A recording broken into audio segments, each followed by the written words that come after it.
Middle east के एक और देश सीरिया में अचानक से हुए उथल पुथल ने दुनिया को चौंका दिया है।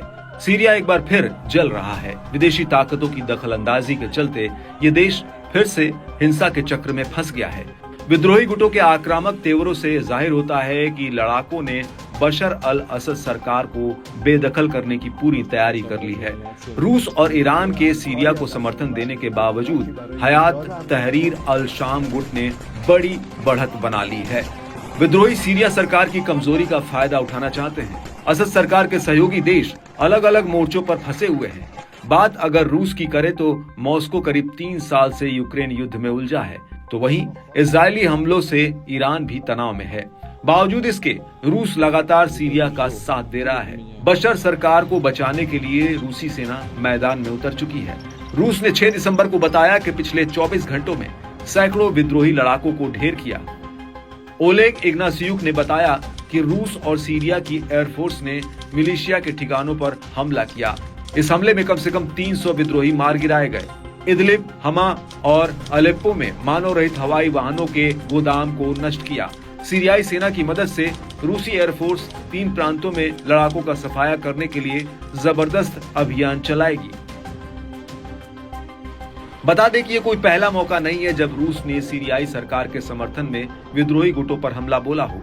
इससे पहले भी रूस ने विद्रोही गुटों के ठिकानों पर जबरदस्त धमाके कर विद्रोही खेमे के बड़े नुकसान का दावा किया है। हालिया संघर्ष की शुरुआत में भी रूस ने सीरियाई सेना की मदद के लिए विद्रोही गुटों के काफिलों और ठिकानों पर हवाई हमले किए थे। अल जजीरा की रिपोर्ट के मुताबिक रूस ने दावा किया था कि इन हवाई हमलों में 250 विद्रोही मारे जा चुके हैं। खास बात है कि सीरिया रूस के लिए बहुत अहमियत रखता है। इस देश में रूस के नौसैनिक और एयरबेस हैं। इतना ही नहीं, सीरिया में रूसी सेना की स्पेशल फोर्स भी तैनात है। इनकी तादाद करीब 60,000 बताई जाती है। यही वजह है कि रूस का ध्यान अब यूक्रेन के साथ साथ सीरिया पर भी शिफ्ट हो गया है। दावा है कि रूसी युद्धपोतों ने हमा के आसपास के एचटीएस विद्रोही गुटों के ठिकानों पर जोरदार हमला किया। मीडिया आउटलेट अल अरेबिया की माने तो अल रस्तान पुल पर बड़े पैमाने पर रॉकेट हमलों की सूचना मिली, जो होम्स और हमा शहरों को एक दूसरे से जोड़ता है। बता दें कि बीते हफ्ते विद्रोहियों ने सीरिया के दूसरे सबसे बड़े शहर अलेप्पो पर कब्जा जमाया था। बीते दिनों हमा पर धावा बोला, जहां 10 लाख लोग रहते हैं।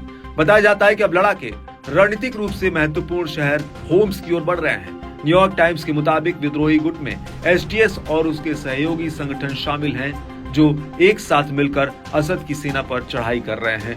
वहीं विद्रोही गुटों के सीरियाई राजधानी दमिश्क की ओर बढ़ता देख ईरान ने भी बड़ा फैसला लिया है।